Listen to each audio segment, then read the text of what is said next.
Sounds like a cow. Three words. I love it. Bad song.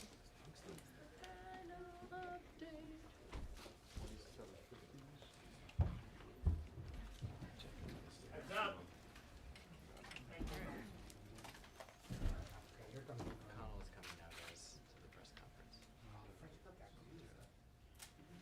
Under to the Senate And studio. Chelsea, he's coming. Can you hear me? I'm gonna sit down, Lauren. Mine is saying, Stephanie for a part. Angelica, come back. Like, really now, or is that a fake now? Good luck. Heads up.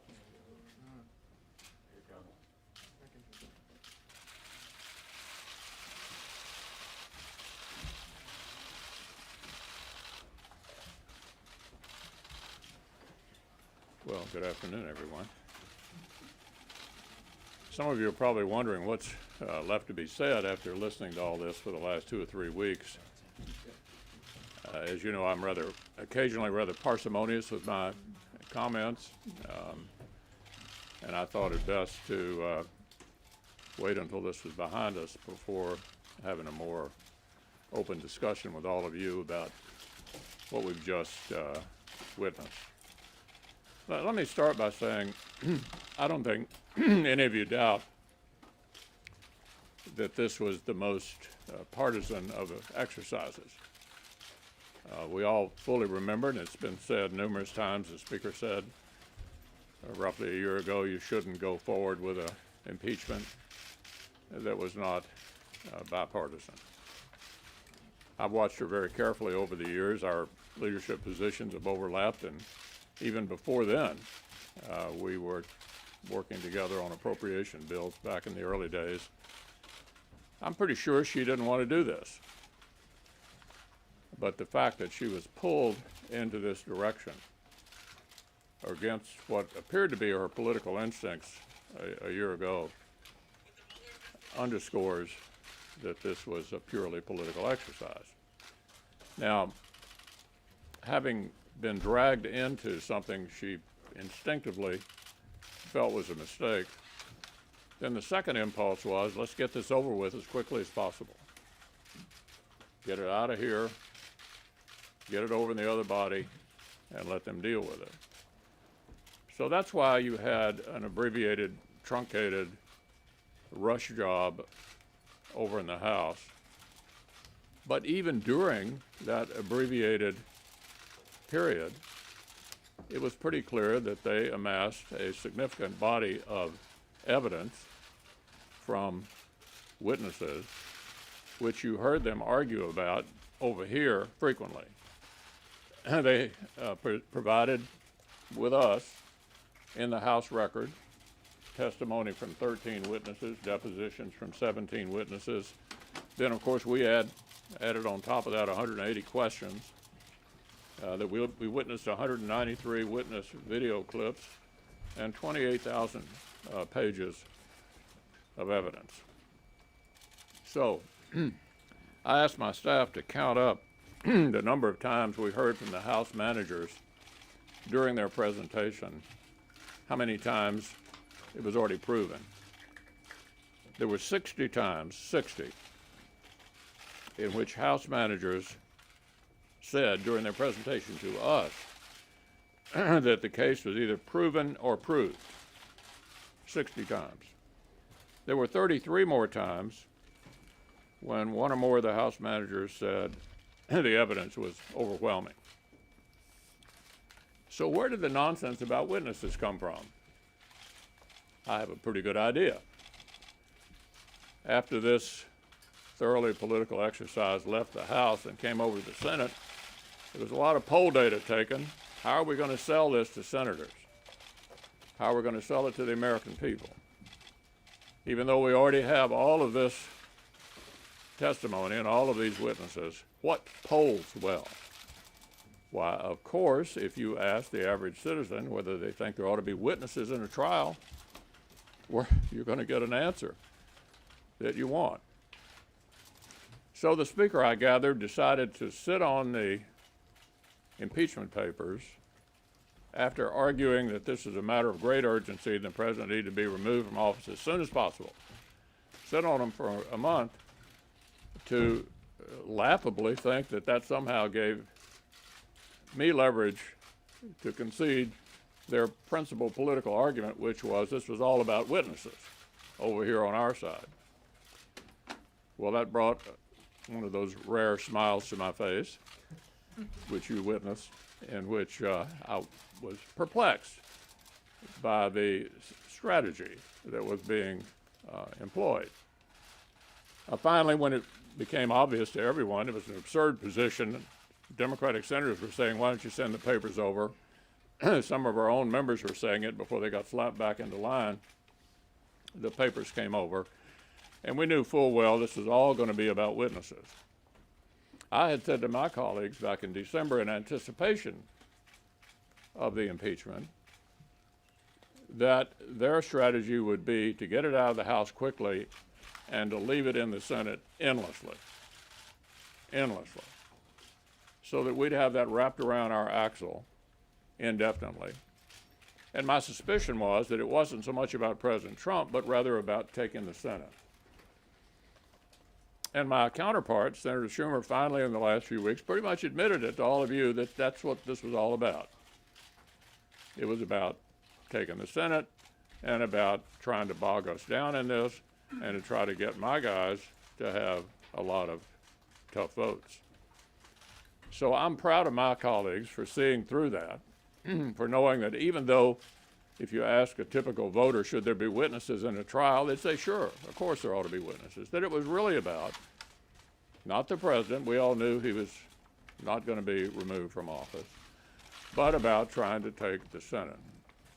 And so I'm proud of my members for resisting the temptation to go down that path, for also preventing what the second strategy was. It was pretty clear the Democrats, if they couldn't win this, wanted to embarrass the Chief Justice, try to drag him into this maelstrom. And the way that could have been done, obviously, was with a 50-50 vote where he would have been accused had he chosen not to rule, which, of course, I can't imagine he would have, but it's pretty clear that would have dragged the Supreme Court right into the middle of the maelstrom as well. So we've reached the conclusion. I think this was a thoroughly political exercise from the beginning to the end. And the final irony of it all is the Speaker was right in the beginning. Because here we are today in a position to judge the political impact of this.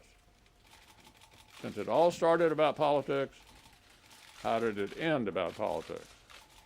The president has his highest approval rating since he's been in office. I can tell you as a poll watcher who's looking at polls and certain Senate races, every one of our people in tough races, every one of them, is in better shape today than they were before the impeachment trial started. So I'm not sitting here predicting what will be the biggest issue in November, but I can tell you this. Right now, this is a political loser for them. They initiated it. They thought this was a great idea. And at least for the short term, it has been a colossal political mistake. Senator McConnell, several of your members have been critical of the president's conduct, saying it was inappropriate or shameful, as Lisa Murkowski said. One of them, of course, today said he would vote to convict the president on abuse of power. Mitt Romney did. And for you, why is it okay for the president to ask another foreign country to investigate a political rival? Now, Manu, I've been responding to you for years. And you know that what I'm here to talk about today is the political impact of this. We've completed it. We've listened to the arguments. We've voted. It's in the rearview mirror. And I think what's appropriate now is to weigh, since it all began for political reason, the political impact of it. And I think it's pretty clear what I've already said is where we are right now. Yeah. Is there room in the Republican Party for someone who votes for the president's conviction? Well, I was surprised and disappointed, but I still think that we had a great teamwork on this. And I think we're in a good position going into our Senate races and the presidential race with regard to this issue. There may be plenty of other issues between now and November, but I think we're in pretty good shape right now. Yeah. Leader McConnell, some of Speaker Pelosi's top lieutenants are already talking about next steps, subpoenaing John Bolton. Is there a serious political price to pay if they don't move on after impeachment? Well, you know, I've watched these impeachments over these investigations over the years by both sides. I really think the American people are more likely to focus at this point and for the rest of the year on what kind of shape is the country in? How are you feeling about things? Are you better off, as President Reagan put it, are you better off now than you were 4 years ago? Yeah, I think the investigations will go on. That's sort of what Congress does. We've done it when we were in the majority and there was a Democratic president. They've done it. I wouldn't expect that to stop. I think in the end, it's not likely to have much of an impact on any of the races, the presidential or the Senate races. Yeah. Donald Trump Jr., just to follow up on Garrett's question there, is calling for Mitt Romney to be expelled from the Republican conference. Is there any chance that Mitt Romney is expelled from the Republican conference as a result of his vote to convict? Yeah, look, I was surprised and disappointed, but we have much work to do for the American people. And I think Senator Romney has been largely supportive of most everything we've tried to accomplish. Leader McConnell? Yeah. Why is there this reluctance to engage specifically on the issue of the president's conduct? Was it acceptable for President Trump to ask the leader of Ukraine to investigate the Bidens and subsequently hold up military aid? That specific question. I'm sure you were paying close attention, but that's exactly what we've been talking about for the last 3 weeks. Yeah. Obviously, you and Senate Minority Leader Chuck Schumer had a lot of disagreement about how the trial should go. And how would you characterize your relationship with the minority leader coming out of this, and has it been strained? Yeah, I think the relationship is fine, but adopting the Clinton rules didn't serve his purpose. So let's go back to what he was trying to achieve. He was very forthright about it. We had a discussion before we began the trial. He wanted to guarantee at least some number of witnesses before we started. I felt that our best interest and the best interest of the country was served by listening to the arguments and going through the questioning period before we got to the question of witnesses, because we might or might not conclude at that point that we needed any witnesses because we had a mountain of evidence headed our way that they referred to repeatedly, which was the best argument against additional witnesses. I mean, how many times did they have to say the case was conclusive? What was the line? Proven, or proved, or overwhelming. Now, when you listen to those kind of arguments being made by the managers, you scratch your head and say, now really? Do we need to hear more? So that was the difference. We weren't angry about it. He was trying to achieve an outcome that he thought helped him win the Senate. I felt the Clinton precedent made more sense, not only for the country, but for us. Senator McConnell, Yeah, David? can you talk a little bit more about why it was so important to you, not just to make sure the president was acquitted, but that you had a united conference, which you almost had, voting to acquit the president, and how fear of the Republican base for your members that are in some tough states may have helped make that decision? Well, first, I obviously hoped that the result in the Senate would be similar or exactly the same as the result in the House. And I think the message there is don't do partisan impeachments, which, remember, is what the Speaker said, and she was initially correct about it, what she said sometime back. We don't want this to become routine. All of us looked at a number of things the founders said when they put impeachment in the Constitution. And they really were concerned about it becoming a kind of routine effort based on policy differences or personality differences. Sound familiar? I mean, the main thing that drove Andrew Johnson's impeachment was they just didn't like him. Sound familiar? I mean, that's the kind of thing, it seems to me, the founders did not want to happen, that we'd get into a routine of doing this all the time because we had a policy difference or a personality difference. So I'm glad it ended the way it did. I hope the message to the House of Representatives, don't do this again. Yeah. How long is Senator Romney going to be in the doghouse? We don't have any dog houses here. The most important vote is the next vote. Senator McConnell, Cheryl.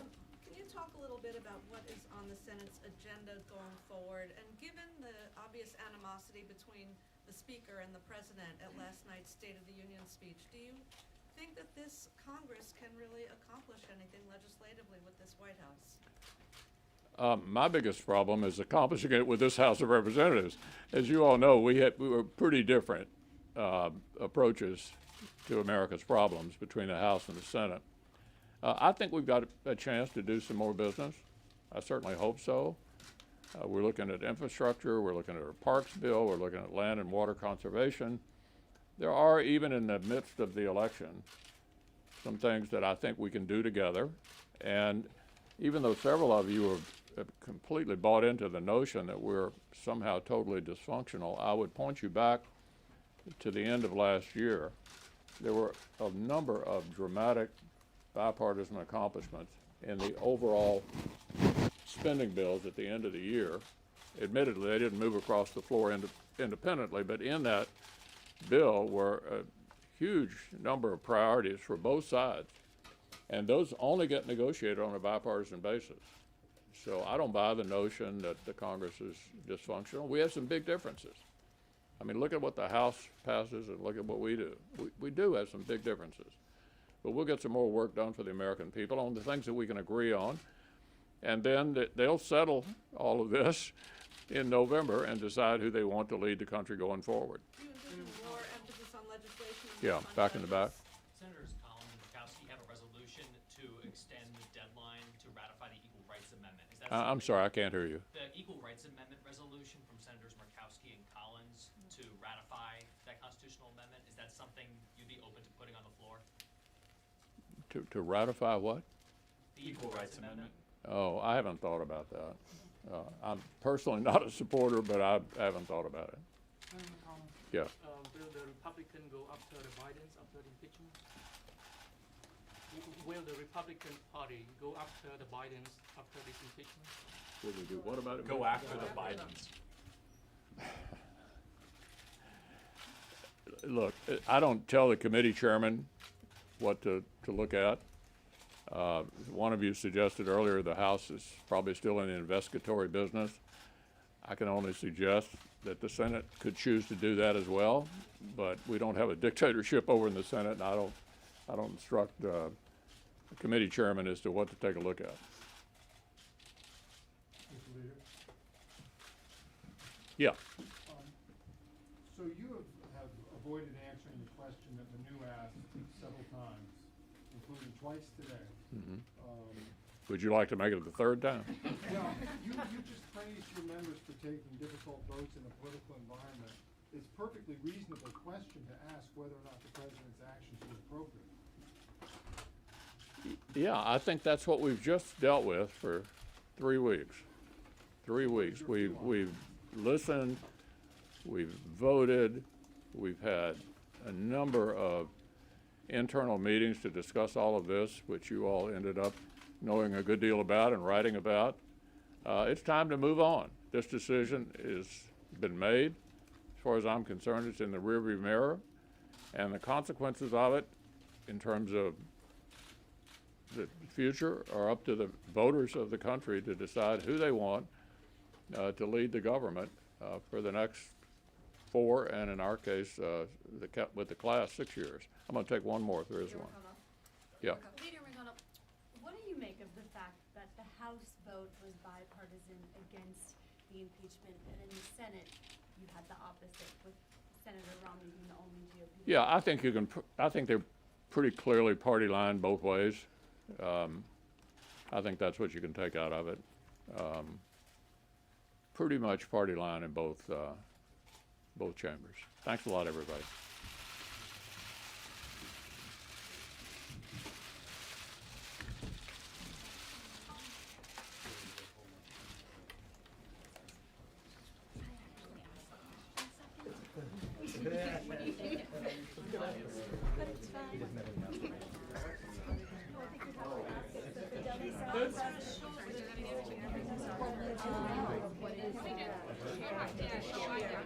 Because they would be the ones You're to pointing to, about to ask a question. I kept trying to like write down what I took by the same trying to put Romney on the hook. I'm tired. I wanted to ask about vindication.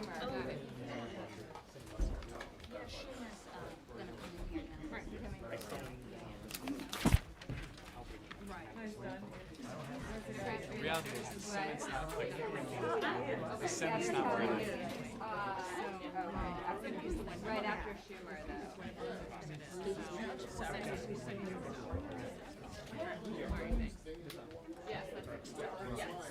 Nancy's not coming.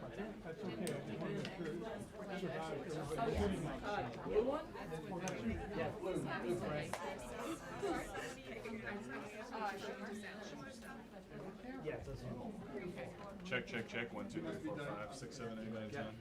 Because they didn't take it.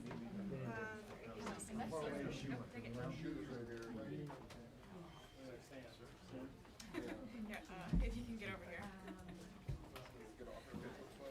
Yeah, that should probably be fine. Anything pops up?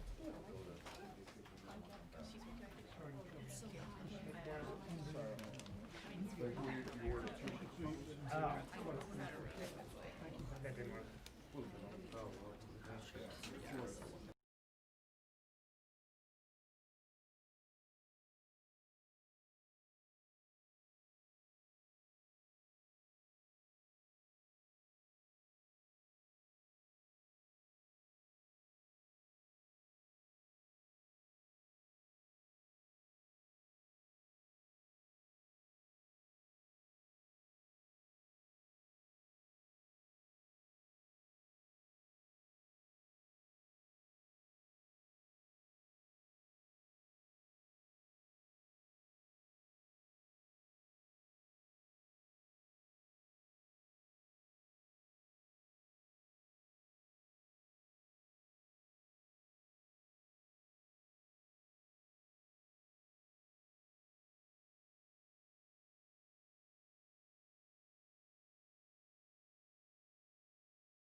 Good afternoon, everybody. This is clearly not a happy day for the nation or the Senate. The Senate turned its back on the truth, on a fair trial, on doing what the Founding Fathers would have wanted us to do. But Democrats walked out of the Senate chamber with their heads held high because we sought the truth. We did everything we could to get the truth. The American people believed that and knew we were fighting for the truth, and know it to this day. I'm very proud of my caucus. Every member voted his or her conscience. Every member cared about the fundamental here, what I tried to talk about in my speech, the truth, the facts. It was a day, a week, 2 weeks, where the crucible of the nation was tested. A lot of people, including a Republican, passed the test. A lot of Republicans, Leader McConnell, failed that test. Failed to live up what this country is all about. Failed to live up to getting the truth. Early in the process, we defined what a fair trial was. Witnesses, documents. We didn't know what the witnesses would say. We didn't try to have a long list of witnesses to be dilatory. We simply looked at the ones who were eyewitness to the account and what they would say. And now that our Republican colleagues have rejected a fair trial, truth, there's a giant asterisk next to the president's acquittal. The asterisk says he was acquitted without facts, he was acquitted without a fair trial, and it means that his acquittal is virtually valueless. So while Leader McConnell in the White House may be cheering this as a win, history will view this as a Pyrrhic victory for Senate Republicans and the Senate Republican Party, and the Republican Party, and for President Trump. Because there was a metaphor here. McConnell and I were each supposed to speak, me at 3:30, him at 3:45. While I was speaking, only 2 Republicans were in the chamber. They were hiding in the cloakroom. When McConnell spoke, they all came out. That's a metaphor. They were afraid to hear the other side. They were afraid to hear the truth. They were afraid to talk about what was right. Our members all sat and listened to McConnell, and what he said didn't really bother us. For one thing, he didn't address a single charge in the 2 articles of impeachment. All he could do was attack this, attack that, attack Democrats, attack the House. This is a sacred trial. Talk about the facts. But they couldn't. And I believe the American people will realize that this was one of the largest cover-ups in the history of our nation. I believe the American people will know who stood in the way of truth, who were afraid of the facts, who covered up. And make no mistake about it, the drip, drip, drip of evidence is going to keep coming out. With each new revelation, Republicans are going to have to answer for their votes. They chose to turn their back on the American people and stand for a cover-up. They chose to use ad hominem attacks and finger-pointing. Leader McConnell couldn't even bring himself to say what the president did was wrong when you asked him a few minutes ago. That's astounding. Maybe he believes what Dershowitz believes. This president can do anything he wants. So, as I said, we always knew it was an uphill fight. No one had illusions that the president would be convicted. But we made the fight for truth, and we made the fight for facts, and it created a bipartisan impeachment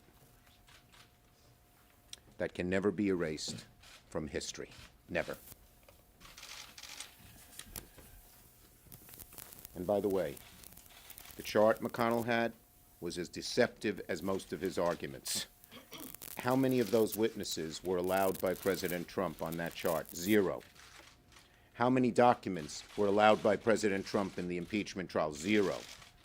He criticized the House, but he's claiming credit for their witnesses, which weren't all the witnesses they wanted. So I'll take some questions. Yes, Ken. How important will it be politically and historically that this was a bipartisan vote? And what was your reaction when you found out it was going to be? First, I do want to salute Mitt Romney. The pressure on every Republican was enormous. Every Republican knows that this president is vindictive, vengeful, vicious sometimes, and they don't want to oppose him. There are a whole lot of Republicans, I believe, who knew we were right, but said, I don't want the bother of being attacked relentlessly by the president and the hard right. And so the fact that this is bipartisan holds up a beacon as to what was right and what was wrong. And the fact that the Democrats were united in conviction of the president, and even more important, on witnesses and on documents, speaks legions. Why is that? Yes. Go ahead. Senator Schumer, can you speak a little bit? Senator McConnell is making the argument that the polling numbers actually look better for his Republican incumbents than they do. The amazing thing about Leader McConnell is he says the House is being political, and all he does is talk politics. The bottom line is, if you believe that truth prevails, if you believe that the American people wanted the facts, we're happy to live with that verdict and see where it takes us. Plain and simple. Yes, Manu. President Trump's approval rating is now 49% according to the Gallup poll. Are you concerned at all that this effort was a political gift to the president? No, not at all.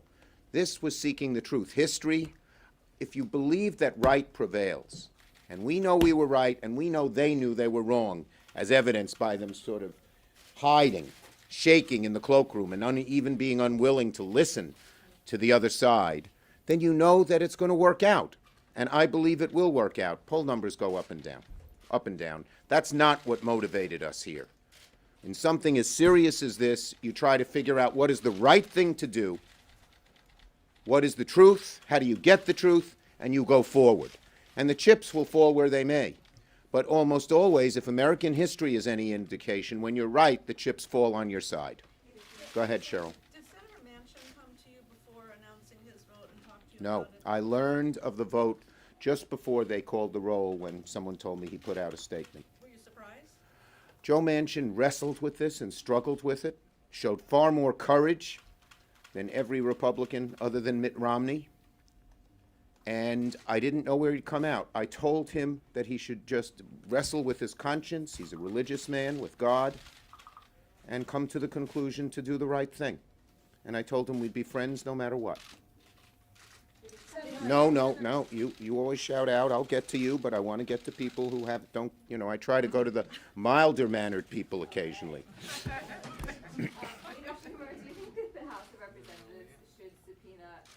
That'll be up to them. I'm not going to get into that. Do you think that if they do, what should happen? I'm not going to comment on what the House of Representatives should do. As I said, I thought they did a very fine job. I don't have any second guessing of them. And the irony is they did a far finer job than the Senate did under Mitch McConnell's leadership. Mitch McConnell covered it all up. The House didn't. Leader Schumer? Nope. Yes, back there. Is this going to put impeachment to bed, or is the specter of... Look, this idea we have too many impeachments, too few impeachments. The standard should not be how many or what's politically right or wrong. The standard should be, did the president commit high crimes and misdemeanors?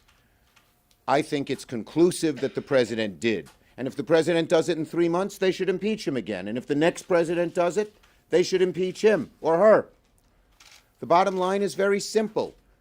This idea that the election should decide, if the founding fathers thought elections should decide, they wouldn't have put impeachment in the Constitution. They obviously said there are some instances where impeachment should decide. And there was no term limits then. So it's not that, second term is okay and all of that.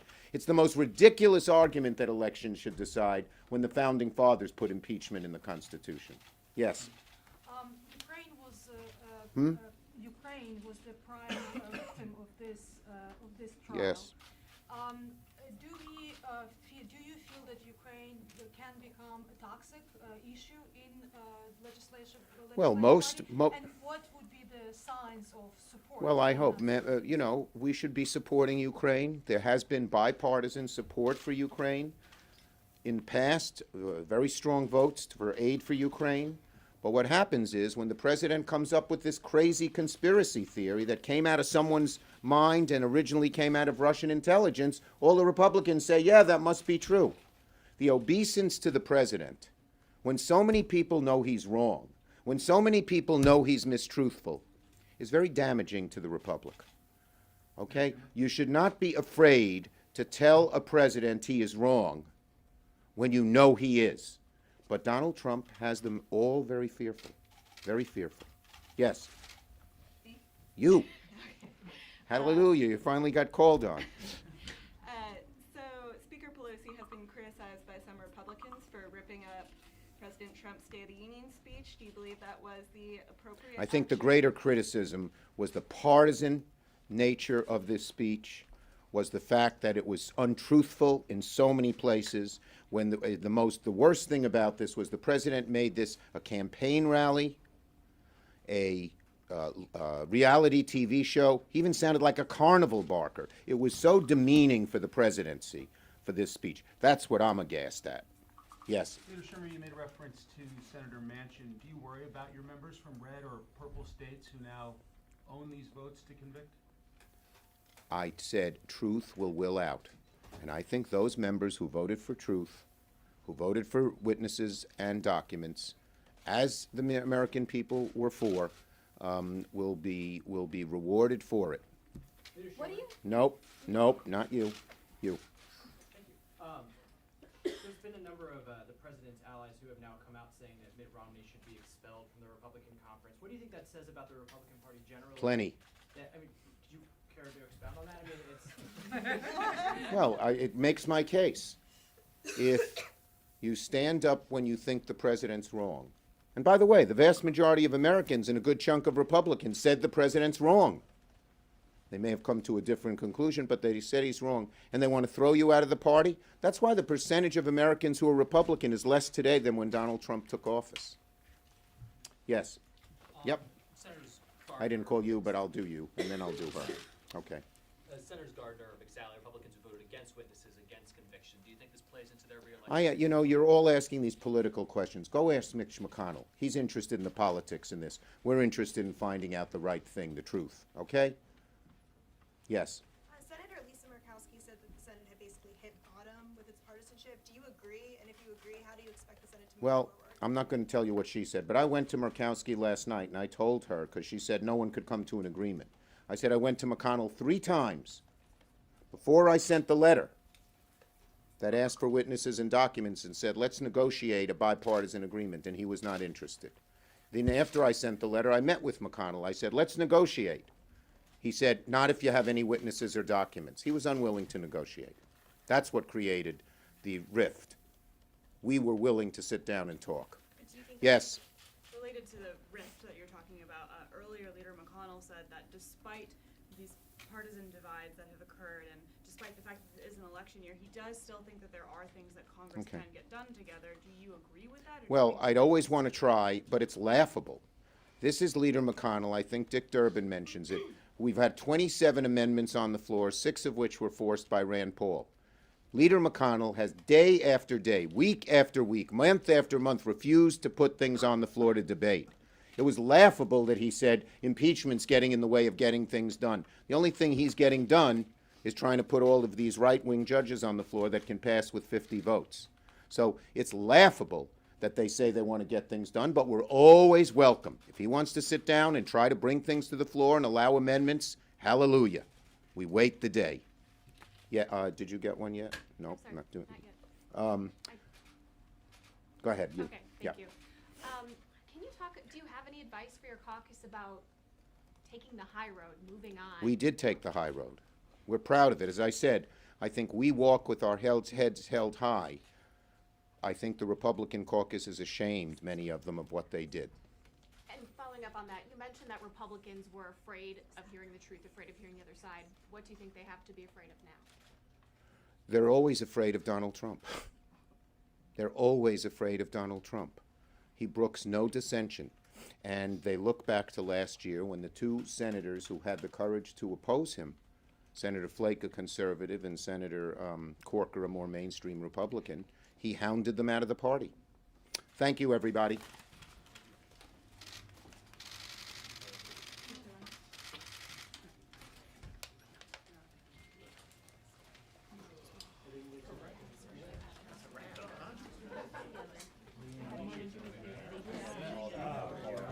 Yeah, if nobody's around.